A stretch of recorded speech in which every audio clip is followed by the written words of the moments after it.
Bienvenidos y bienvenidas a una jornada más de Nación Marica por la 97.0 FM, Radio Líder, la radio de la libre expresión.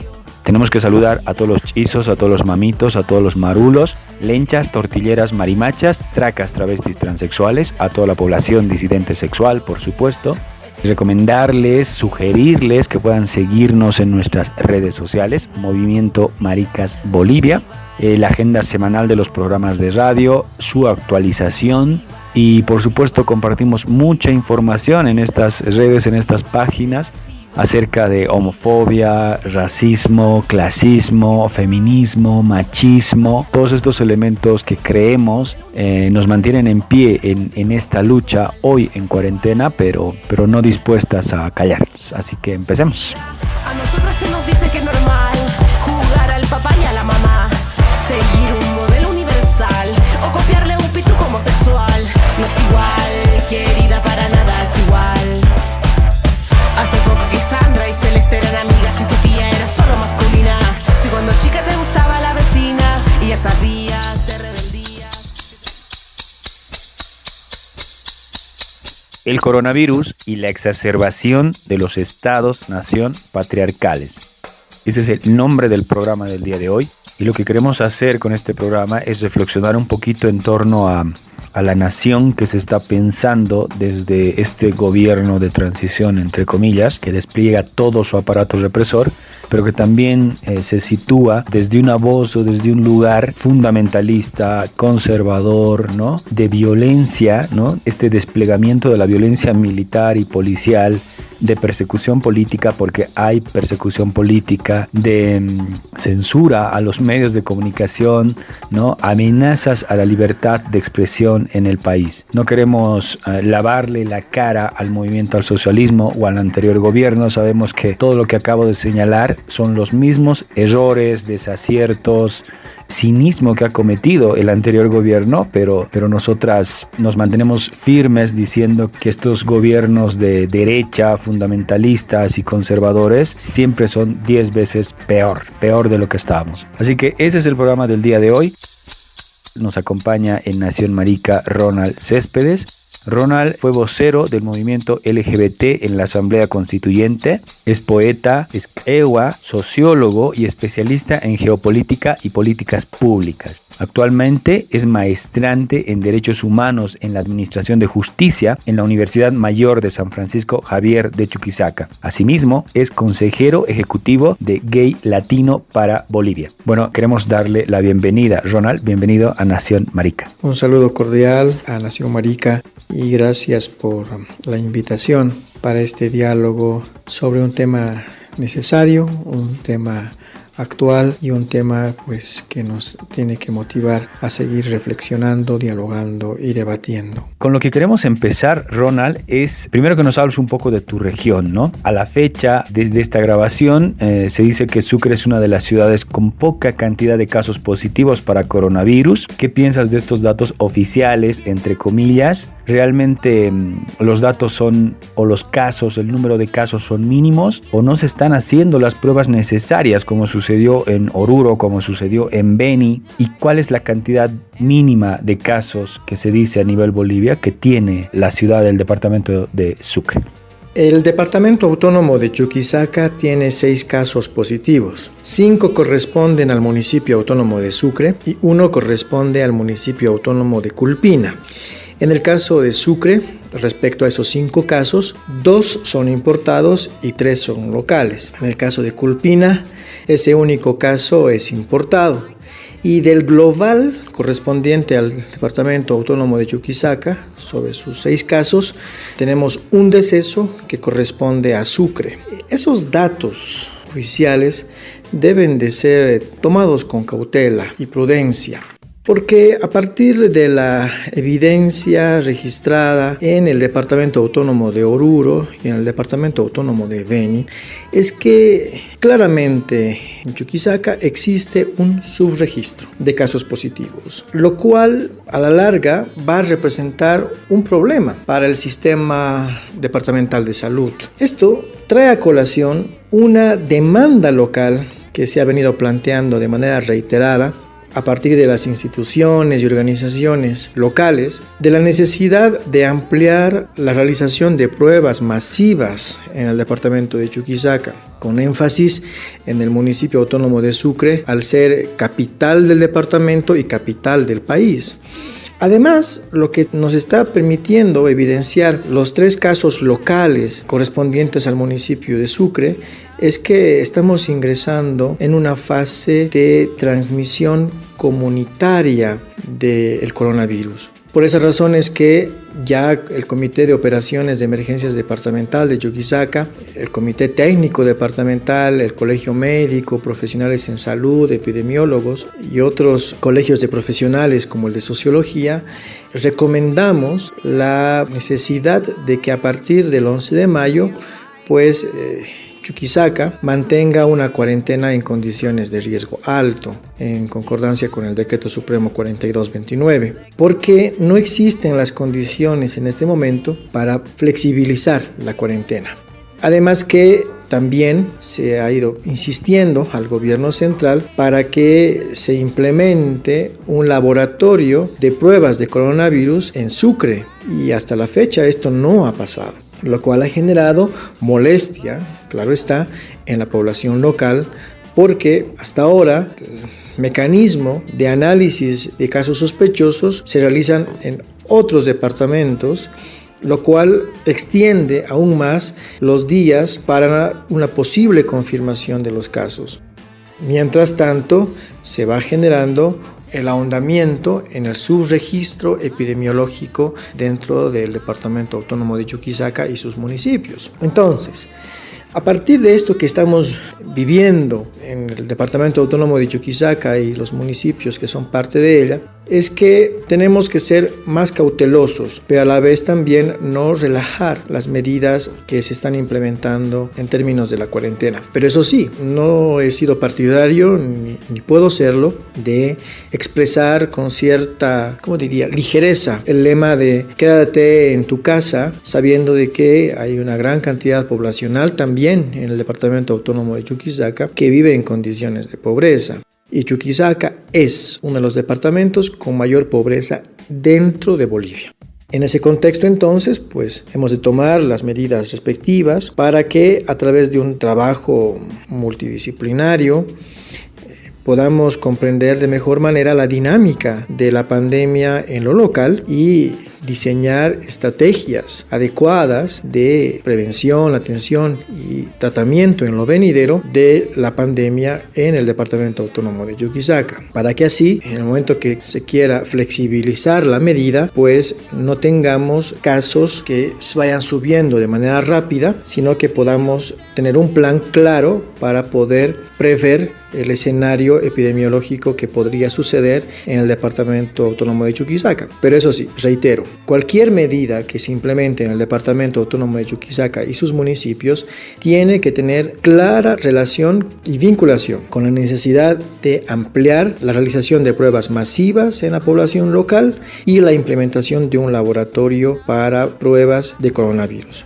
Porque lo otro va a hacer que sigamos sintiendo una falsa sensación epidemiológica en el departamento de Chuquisaca de que tenemos muy pocos casos cuando el subregistro parece que va en contrasentido.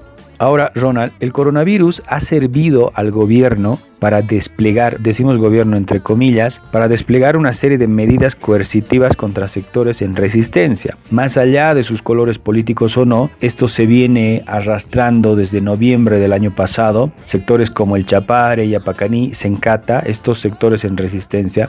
¿Tú crees que hay una persecución política contra estos sectores y otros disidentes a este gobierno de transición, entre comillas? ¿Tú crees que está amenazada la libertad de expresión en Bolivia y los derechos humanos fundamentales? ¿Qué está pasando en ese tema?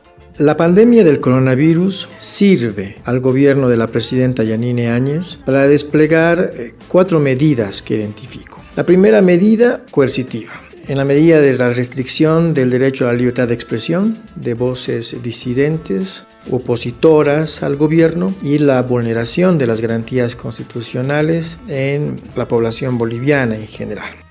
La segunda medida, eleccionaria, al capitalizar el voto a través de medidas temporales, como son los bonos, y dar la sensación pretenciosa de ser un gobierno serio y responsable en la administración del Estado. La tercera, medidas internacionales para afianzar intereses geopolíticos con gobiernos como el de Estados Unidos. Y una cuarta medida de corte económico con un compromiso que se viene gestando en relación al Banco Mundial y al Fondo Monetario Internacional, y además con el uso licencioso de los recursos estatales en este tiempo de coronavirus. Pero ¿qué pasa? Vemos que, por ejemplo, cuando la Asamblea Legislativa Plurinacional promulga la ley de postergación de las elecciones generales el 30 de abril, al día siguiente, 1 de mayo, la presidenta emite un comunicado a través de sus redes sociales en el que claramente se evidencia esta confusión de la presidenta candidata. Y esto ahonda más la crítica fundada a lo que inicialmente se pensaba como un gobierno de transición y que cambia su discurso para disputar el poder en las próximas elecciones generales. Esto, pues, es también parte inevitable de la forma en la que la presidenta Yanine Áñez asume permanentemente su posición política. Y considero que varios de los casos en los que se ha vulnerado las garantías constitucionales, principalmente en lo que refiere al derecho a la libertad de expresión, compromete a este gobierno en frente a lo que podría suceder en la comunidad internacional, principalmente en los compromisos que tiene el país respecto a tratados internacionales en materia de derechos humanos y una posible judicialización o litigio por parte de las personas que sean afectadas o han sido afectadas contra el Estado en posibles juicios a la larga.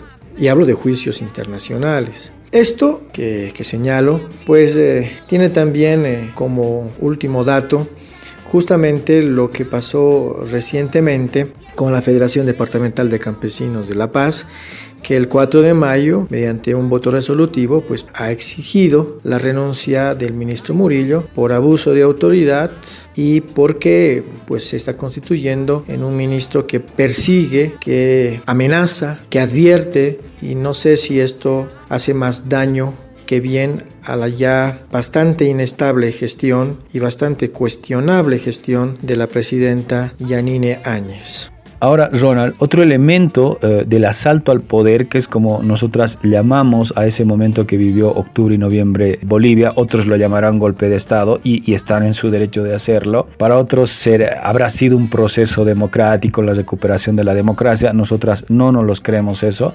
pero habrá gente que piense así, ¿no? LGBTs que piensen así. Te decía, entonces, este otro elemento de asalto al poder por parte de los conservadores y fundamentalistas, de donde viene Áñez y compañía, es precisamente la instalación de un gobierno de estas características. Y aprovechando el coronavirus, el miedo, la paranoia, llaman al ayuno, la oración, se erogan gastos insulsos para bendecir a la población como política de gobierno. ¿Qué piensas de estas medidas en un país laico? ¿Qué peligrosidad implícita conlleva todo esto? Tomando en cuenta que las poblaciones LGBTI o maricas, machorras y trabas no tenemos ni vamos a tener voz ni voto en este tipo de gobiernos y en este tipo de políticas, ¿no? Al contrario, somos el chivo expiatorio en quienes intentan explicar o culpabilizar la enfermedad o el coronavirus, ¿no? O sea, ejemplos de esos hay en este mismo momento.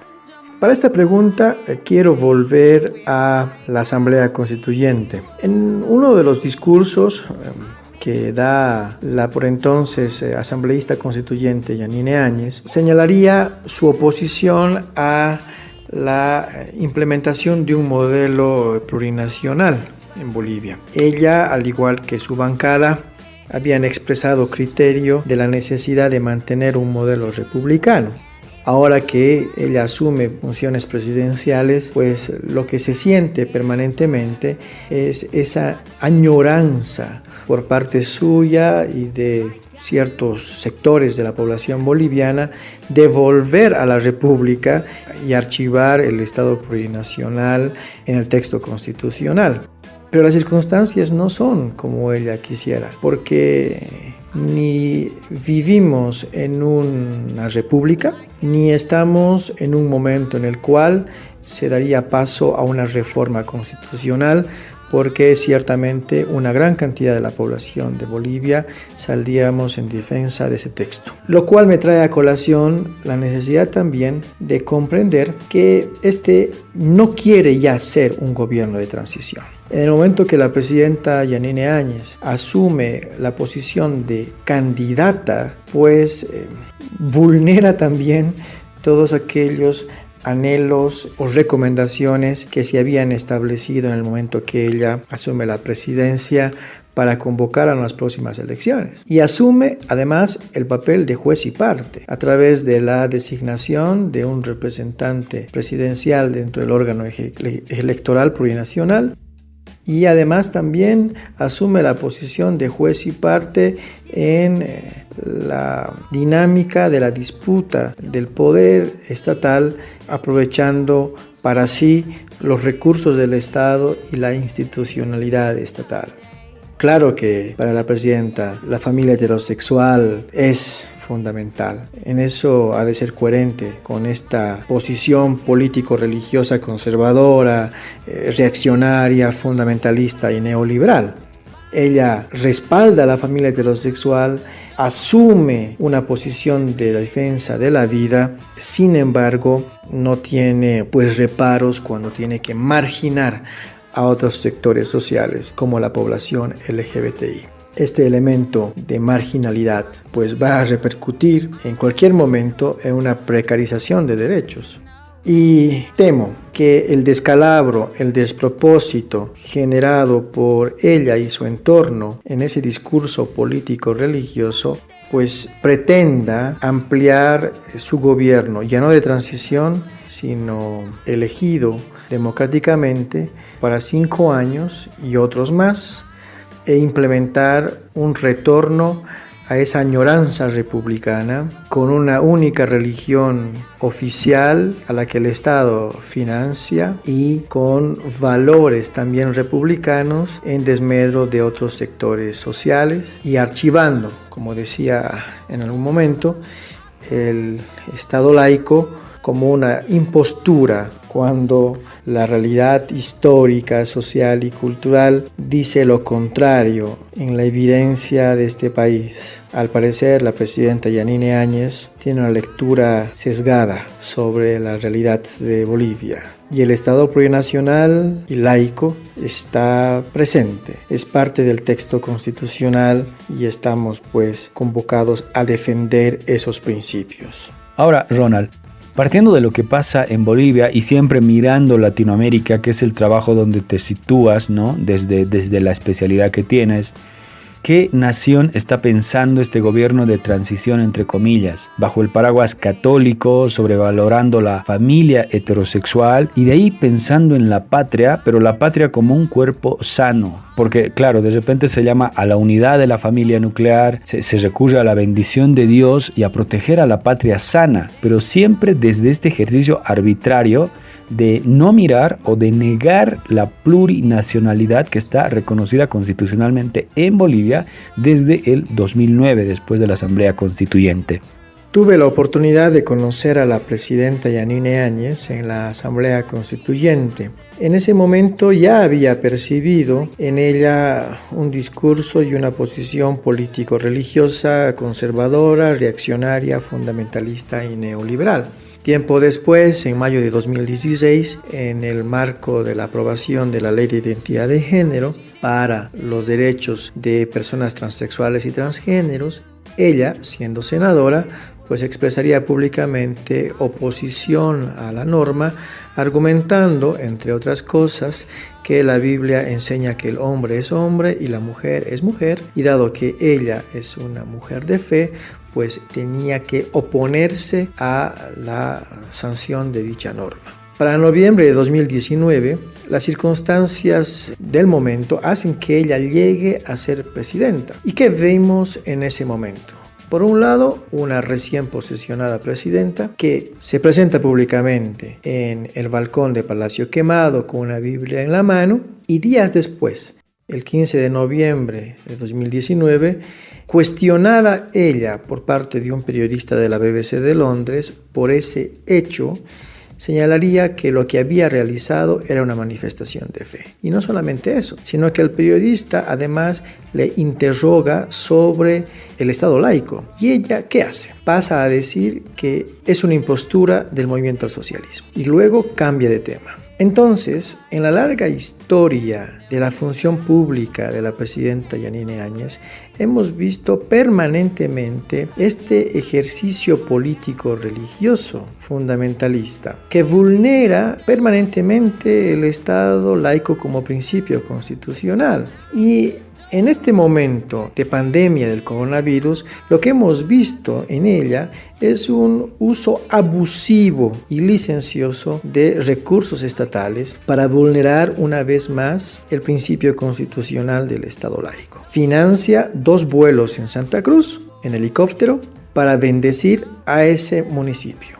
Coincidentemente, el segundo vuelo estaba a cargo de los líderes de la Iglesia Evangélica Casa de Oración, en las que coincidentemente el hermano de la presidenta Áñez es uno de los pastores. En Cochabamba, otro vuelo en helicóptero. En La Paz, otro vuelo en helicóptero. Y en Montero, en Tarija, otro vuelo en helicóptero. No solamente eso, sino que también en Semana Santa se financia costos de gasolina, salarios de choferes, policías y militares para que participen en las procesiones por Semana Santa en varias ciudades de Bolivia. Si tuviéramos que hacer un cálculo a través de los informes que vinieron emitiendo periódicos de circulación nacional y opiniones de especialistas en la materia, estamos frente a la erogación de más de $20,000 con recursos estatales, en una clara vulneración al principio constitucional del Estado laico. No se cuestiona, ni se podría cuestionar, que la presidenta no tenga derecho a una religión.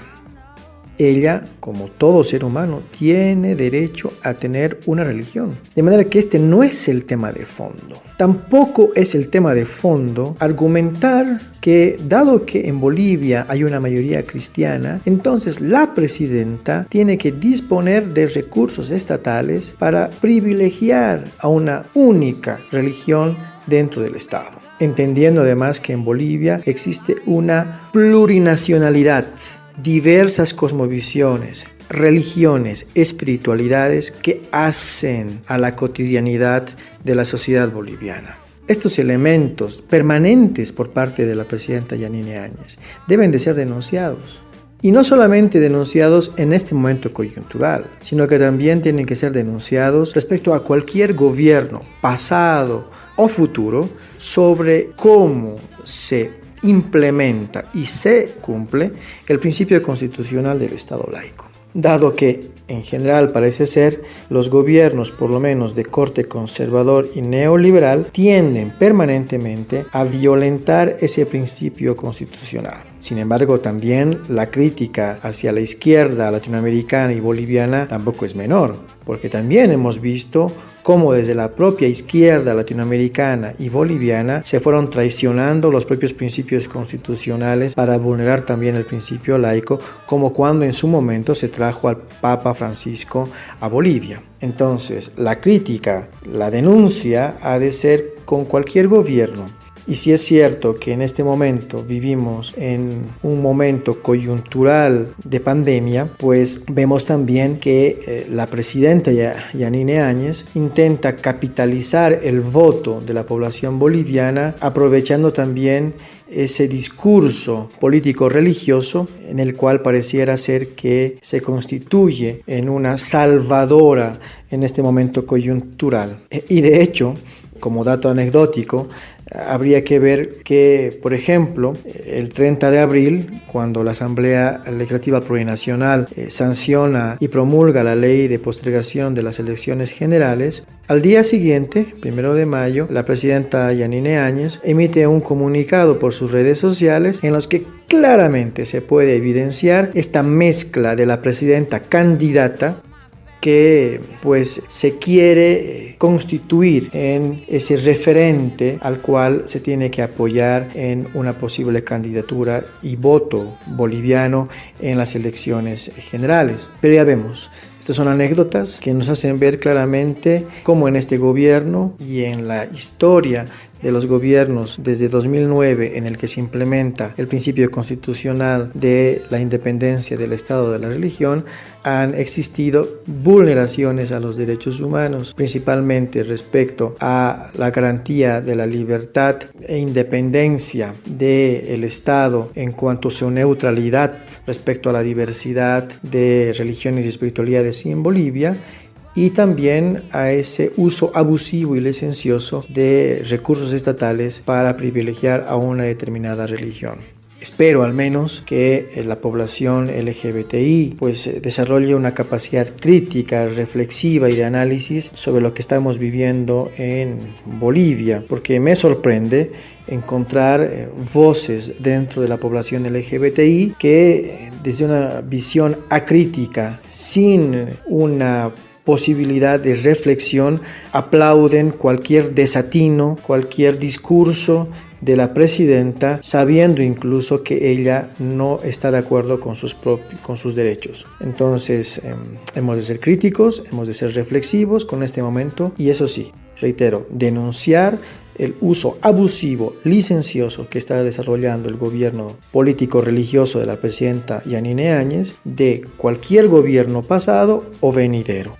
Ahora, Ronald, consecuencia de todo esto, ¿no? De la nación que de repente están tratando de imponer, pensar, etcétera. ¿Cómo vamos a pensar la nacionalidad en Bolivia en estos tiempos? ¿A quién corresponde la nacionalidad? ¿Quién tiene derecho a esa nacionalidad y quién no? Tomando en cuenta que se ha pasado por alto la nacionalidad de un grupo humano empobrecido, clase trabajadora, migrante, a quienes se les ha negado el ingreso al país. Se les ha obligado a hacer una cuarentena en las peores condiciones en la frontera entre Chile y Bolivia por Oruro, y se les ha vulnerado sus derechos fundamentales como bolivianos y bolivianas. Pero por otro lado, ¿no? Hay otro sector de clase media alta que ha tenido todas las facilidades para retornar al país. Vuelos solidarios, lo dicen, y esta reciente explosión, ¿no? Escándalo de uso de bienes del Estado. Sabemos cómo procede esta gente. Todo esto, claro, desde una mirada racista, desde este gobierno de transición, ¿no? Porque ha estado o ha asaltado el poder con esa característica, con racismo, y hoy está instalado también, está ejerciendo un poder también desde una perspectiva racista. Cuando la presidenta Yanine Áñez, el 17 de marzo de este año, emite el Decreto Supremo 4126, declara emergencia sanitaria nacional y cuarentena en todo Bolivia por el coronavirus. Días después, el 21 de marzo, emite un segundo decreto, el decreto 4199, en el que establece una cuarentena total en todo el territorio del país. Lo que debería de haber quedado claro desde un principio es que ningún decreto supremo en un contexto de emergencia sanitaria nacional y de cuarentena puede vulnerar garantías constitucionales de las y los bolivianos. Y esto, pues, lo que ha derivado es en un abuso de autoridad y una restricción de derechos por parte del gobierno sobre la solicitud de ingreso de población boliviana de Chile o de Argentina. Esto, con seguridad, lo que va a traer a la larga es la posibilidad que estas personas pues demanden al gobierno por haber lesionado y vulnerado sus derechos constitucionales. Porque incluso aquellas personas que logran ingresar en la frontera con Chile ven prontamente vulnerados también sus derechos a la alimentación, a la seguridad física, etc. Pero bueno, frente a un gobierno abusivo, a un gobierno de corte amenazante, expresado también en sus ministros como Murillo, no nos hace más que ver una mirada de intentar anular o restringir libertades constitucionales para procurar establecer una forma de sistema de gobierno a través de los grupos empresariales, grupos políticos religiosos, grupos cívicos que pues tienen intereses hoy en el Estado y en el gobierno en funciones. Ahora bien, no puedo comprender cómo incluso el propio Ministerio de Relaciones Exteriores tuvo que haber respaldado las numerosas vulneraciones a derechos humanos contra compatriotas bolivianos y bolivianas procedentes de Chile y Argentina, pero principalmente de Chile. Y además no puedo comprender la incongruencia discursiva por parte del Ministerio de Relaciones Exteriores, Ministerio de la Presidencia y Ministerio de Gobierno para haber permitido dar a entender a la población boliviana que existen ciudadanos de primera y segunda categoría. Ciudadanos que entran por fronteras a pie y que ven restringidos sus derechos frente a ciudadanos que ingresan por vuelo aéreo y que, como pueden pagar el pasaje y el boleto, pueden ingresar al país. No estoy juzgando ni haciendo una crítica negativa a aquellos compatriotas que ingresan por vuelo. La crítica va contra el gobierno de generar una desigualdad en las garantías constitucionales de la población que quiere retornar al país, de una vulneración de las garantías constitucionales de población que tuvo que migrar a Chile por razones de subsistencia, por razones de mejora en su calidad de vida. Y luego, cuando estos compatriotas bolivianos deciden retornar al país, son agredidos y acusados de trabajar o de respaldar a un determinado gobierno del pasado, se debe de decir claramente que es un acto obsceno por parte de este gobierno, que argumenta, que manipula a la opinión pública para no asumir con claridad su obligación de proteger las garantías constitucionales de la ciudadanía de este país. Ahora, este coronavirus, ¿no? Esta enfermedad del COVID-19 está redefiniendo y redelimitando las fronteras. Porque de repente en Latinoamérica todos los países están cerrando sus fronteras, están impidiendo el ingreso al extranjero, ¿no? Con este miedo, o sea, porque ven al extranjero, se ve al extranjero con miedo, pero también porque es posible de que el extranjero sea la amenaza por ser portador del virus. Y los extranjeros, ¿no?, retornan a sus países con todos los riesgos e impedimentos posibles en toda Latinoamérica, sobre todo en Latinoamérica, ¿no? Vemos en el Perú gente que regresa, consecuencia de la migración interna, regresa de Lima a sus ciudades, ¿no?, a pie. Lo mismo pasó en Bolivia con el tema de los migrantes venezolanos que hoy tienen que retornar a pie también desde Colombia hacia su país. Entonces hay una serie de redefinición precisamente de lo que es la frontera, ¿no? Entonces, ¿cómo pensar todo esto o cómo pensar que todo esto esté pasando hoy, ¿no? En este contexto. ¿Cómo pensar en el Abya Yala como pensábamos antes, ¿no? Como un territorio indígena sin fronteras y de encuentro de los pueblos originarios de este continente, que dicho sea de paso, antecede a los estados-nación hoy constituidos, ¿no? Entonces, ¿cómo nos movemos en un Abya Yala que al parecer está como que se está pasando por alto esta forma de pensar un territorio sin fronteras y de encuentro de los pueblos indígenas? La pandemia del coronavirus representa para todos los estados del mundo y consecuentemente para la población en general en un desafío, porque no tenemos aún una vacuna y porque en las circunstancias actuales los países seguirán desarrollando mecanismos que intenten controlar la expansión de la pandemia al interior de su propia población. Temo que en esa procura de garantizar el derecho a la salud hayan estados que vulneren garantías constitucionales. Temo que en la búsqueda del derecho a la salud hayan estados que aprovechen esa coyuntura para propósitos de corrupción, de malversación de recursos económicos o de un privilegiamiento de clase social en relación con aquellos que son ricos en desmedro de quienes son pobres. Como también lo que está pasando es que estamos asistiendo a una cualificación de la necropolítica, de pensar y de señalar qué cuerpos merecen vivir y qué cuerpos merecen morir. Y en ese contexto de necropolítica, en tiempos del coronavirus, asistimos también pues a la evidencia tangible, objetiva, de que los cuerpos de mujeres transexuales y transgéneros siguen siendo avasallados,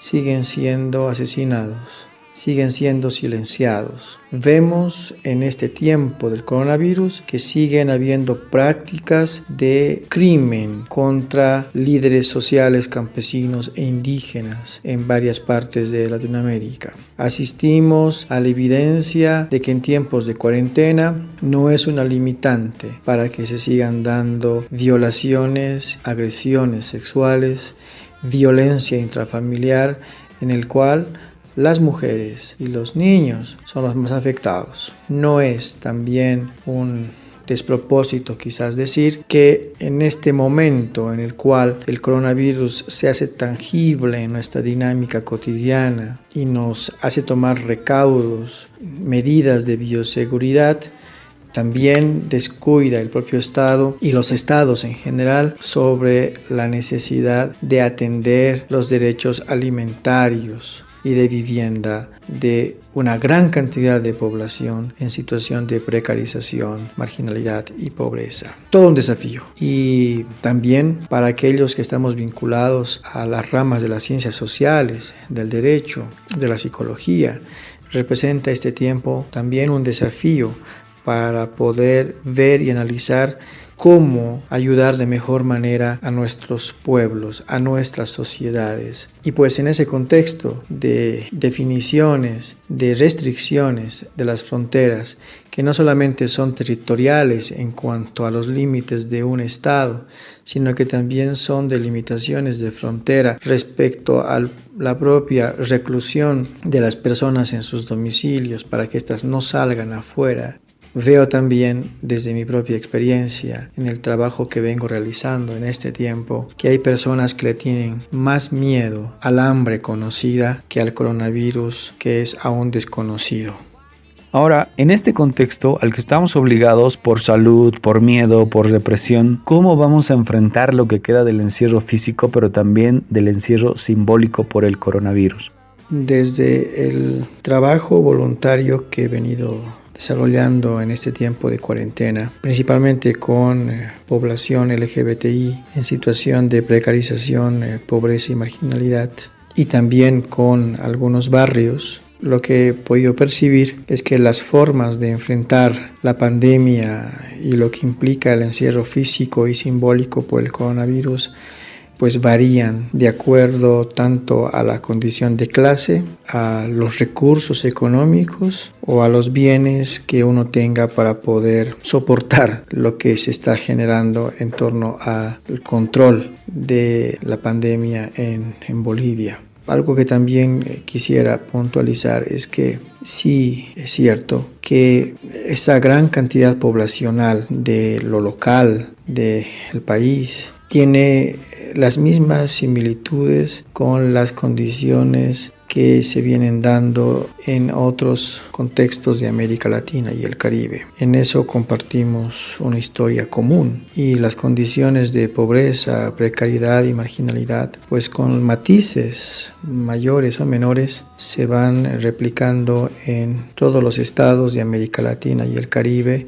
y, por qué no, también en otros continentes. Es por eso que este intento de generar represión, de intimidar al ciudadano promedio y de aprovechar una enunciación de discursos políticos religiosos basados en el miedo, en el temor, en una forma de penitencia incluso para esos discursos fundamentalistas, reaccionarios, conservadores y neoliberales que promueven ayuno, oración y llanto, nos hace sentir que es necesario que también se generen procesos de resistencia, procesos de solidaridad, que desde la propia base social nos permita poder tender la mano a quienes están en grave situación alimentaria, atravesando por graves inconvenientes durante esta cuarentena.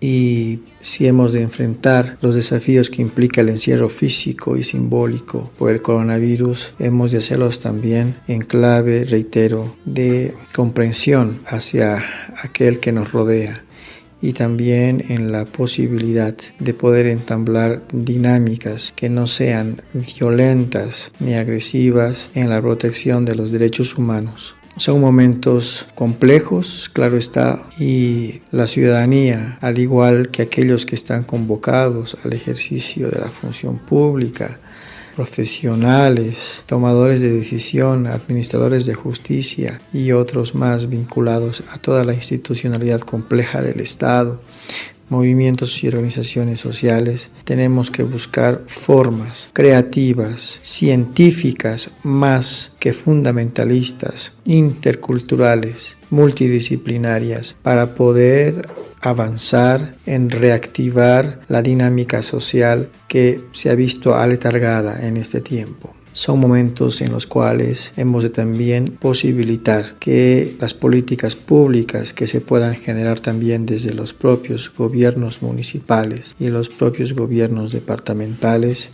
sean coherentes con la realidad local y que no en nombre de la pandemia se intente contravenir o vulnerar derechos humanos que están reconocidos en la Constitución, en tratados internacionales en derechos humanos y en el sentir del pueblo.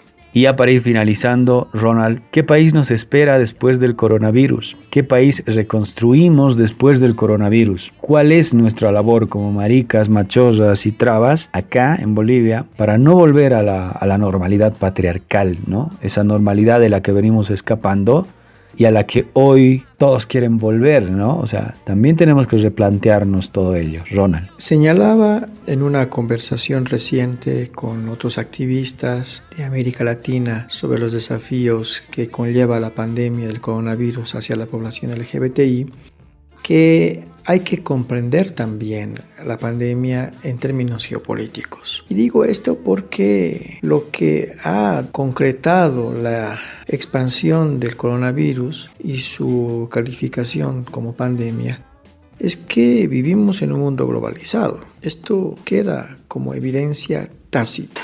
Y en un mundo globalizado existen también sistemas mundo que tienen intereses, que procuran recuperar su posición o establecer control y hegemonía. Y el sistema mundo heterosexual, una vez más, busca de manera creativa establecer control respecto de los cuerpos abyectos, de los cuerpos incómodos, de los cuerpos enfermos que no se acomodan a ese orden social universal a donde intenta implementar una hegemonía. Esa es la consecuencia también que trae la razón de por qué en la mayoría de los estados de América Latina y el Caribe y de otros estados del mundo, los cuerpos de población LGBTI, pero principalmente transexual y transgénero, que se encuentra en situación de precariedad, de pobreza y marginalidad, son los cuerpos que terminan siendo subastados en esta práctica necropolítica de quién vive y quién muere. Y también lo que en su momento he señalado y lo vuelvo a decir es que sí es cierto que en ciertos contextos jurídicos se han señalado que estaríamos viviendo en un estado de excepción, históricamente, como población LGBTI, siempre hemos estado viviendo en estados de excepción. Porque si entendemos que un estado de excepción es la restricción de derechos humanos, históricamente a la población LGBTI se le vienen permanentemente restringiendo derechos, por lo cual afirmar que hemos y vivimos en estados de excepción permanentes como población LGBTI parece ser evidente. Y mientras no tengamos los mismos derechos con los mismos nombres y no se garanticen los derechos económicos, sociales, culturales, alimentarios y otros derechos más, seguiremos en estados de excepción permanentes como población LGBTI y en la necesidad de recuperar la capacidad crítica sobre este momento que estamos viviendo en lo local, en lo latinoamericano y mundial, pues el mayor temor que seguro se presenta ya como una necesidad y también como una interrogante tiene que ver con la capacidad económica de los estados para poder evitar retornar a una posible gran recesión económica como la que tuvimos que vivir como humanidad en 1918. En ese contexto, entonces, si es que vamos a tener que reconstruir, y es posible hablar en esos términos, en el contexto de la pandemia, cuando ésta se encuentre con una vacuna, pues los asuntos pendientes que hoy estamos teniendo como población en general, como población LGBTI y dentro de ella como población que se encuentra en situación de precarización, pobreza y marginalidad, los temas pendientes seguirán siendo los mismos después de la pandemia y seguiremos con este estado permanente de excepción al que hago referencia. Estamos llamados a prever la necesidad de articular, de generar redes y de evitar el retorno a una normalidad dentro de un sistema mundo heterosexual y capitalista que ha desplegado toda una lógica social, jurídica, económica, cultural, necropolítica a fin de resistir, de emancipar, de mantener la utopía desde nuestros cuerpos como territorios, cuerpos individuales y cuerpos colectivos. Y pues hay que seguir en ello. Bueno, quiero agradecerte, Ronald, por este encuentro, por este diálogo. Nos parece bien importante los elementos que marcas porque no solamente se trata de hacer un juicio crítico contra estas medidas de represión, vulneración de derechos humanos en Bolivia, sino también de recuperar y tener presente una memoria histórica, ¿no? Que es lo que tú haces precisamente en esta entrevista respecto de la señora Áñez y su papel y su rol en la Asamblea Constituyente. Sabemos de dónde viene esta señora, sabemos lo que pensaba, sabemos lo que está pensando hoy y desde dónde lo está haciendo, ¿no? Entonces para nosotros es bien importante que esa memoria esté presente porque ya de acá a 3 meses o probablemente más vamos a ir a elecciones y esa memoria tiene que estar ahí, ¿no? Para no equivocarnos nuevamente. Sobre todo como población de maricas, machorras y trabas. Así que Ronald, agradecerte por todas tus reflexiones, por todo tu trabajo y el espacio de Nación Marica siempre está disponible para lo que quieras plantear también. Muchas gracias a Nación Marica por haberme permitido a través de su programa dirigirme a la ciudadanía, principalmente a la población marica, marimacha, traba, sudaca, para hablar sobre este tema vinculado a los desafíos, a las reflexiones que vienen a partir de la pandemia del coronavirus. Y pues animémonos a no perder la utopía, animémonos a seguir denunciando cualquier intento de abuso, de fundamentalismo, cualquier intento de política religiosa neoliberal que intente socavar nuestros derechos y a mantener la alerta frente a estos estados de excepción permanentes que traspasan nuestros cuerpos individuales y colectivos. Nación Marica. Nuestro amor es la revolución y por eso luchamos por una vida mejor, por una vida con justicia para todos los pueblos y cada una de nosotras. Luchamos por lo necesario, por lo fundamental y por todo lo absoluto. Luchamos por nuestra vida. No caeremos tan fáciles. Otros y otras de todos lados tomarán esto y seguirán luchando. Los estados no escuchan y hay que gritar. Gritar con rabia y determinación hasta escuchar nuestra propia voz, rompiendo el silencio de la violencia. Exigiremos todo, lo justo, lo necesario, lo fundamental y lo absoluto. Nuestro amor es la revolución. Nuestro camino es la revolución. Nuestro destino es la revolución. Nuestras exigencias son la revolución. Nuestra, la rebeldía. Josué Marcos Belmonte. Joshua. Los cielos abiertos de América Latina, los brazos armados de empresas que dominan, a pueblos que asesinan con sistemas de divisas, a la gente que camina, que camina, que camina, la tierra agujereada, implosionada, torturada, patriarcada, patriarcada, patrullada para pocos, mucha plata para todos, los demás nada de nada, hombres y mujeres que nacieron para arruinarla, los suelos muertos de toda la Argentina, glifosato hasta en la sopa, lo que como contamina, esta humanidad deforme me da pena y me da risa, que le saquen, que le pongan, que le pidan lo que puedan, cuando explote todo esto va a escucharse otra vida.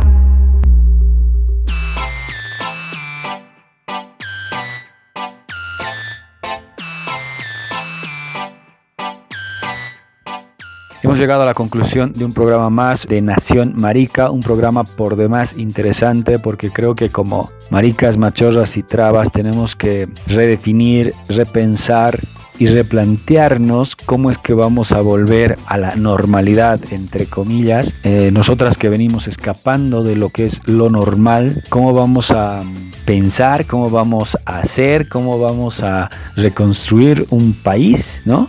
Un país que tiene que también mirarnos, ¿no? Que tiene que mirarnos como ciudadanos y ciudadanas o como monstruos y monstras, como quieran, ¿no?